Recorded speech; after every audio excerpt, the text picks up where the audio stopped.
Losing weight economically. Emma had tried every diet: keto, intermittent fasting, even a juice cleanse that lasted less than 36 hours. She had gym memberships, calorie-counting apps, and a drawer full of abandoned fitness trackers. But despite her efforts, the scale didn't budge. That was until she stumbled upon a podcast called Economics and the Human Body. It introduced her to an idea she never considered. Maybe losing weight wasn't about willpower, it was about economics. At first it sounded odd. What did Gary Becker or Richard Thaler know about losing weight? But as she listened, it started to make sense. Becker, a pioneer of rational choice theory, argued that people make decisions by weighing costs and benefits. The problem?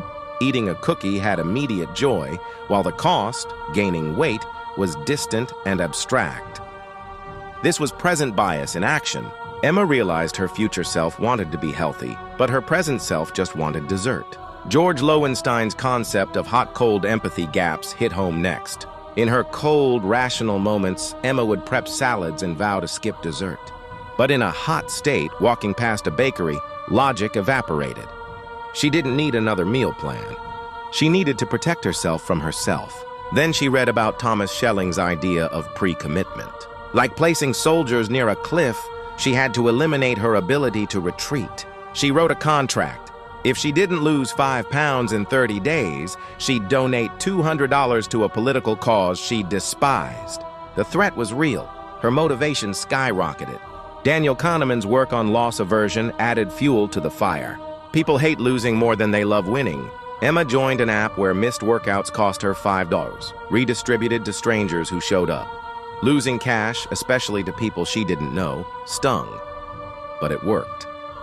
Then came Brian Wansink's Soup Bowl study and Richard Thaler and Cass Sunstein's nudge theory.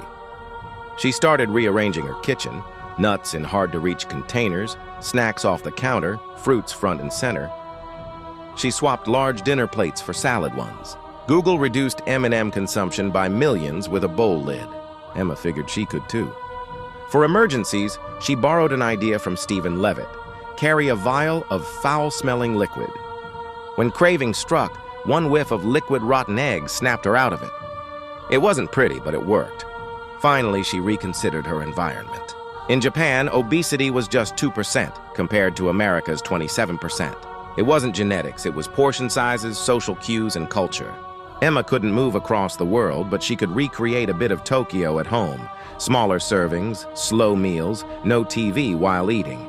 6 months later, Emma had lost 22 pounds, but more than that, she had rewired how she thought about food. It wasn't about discipline, it was about design. Economics hadn't just changed her body, it had changed her brain.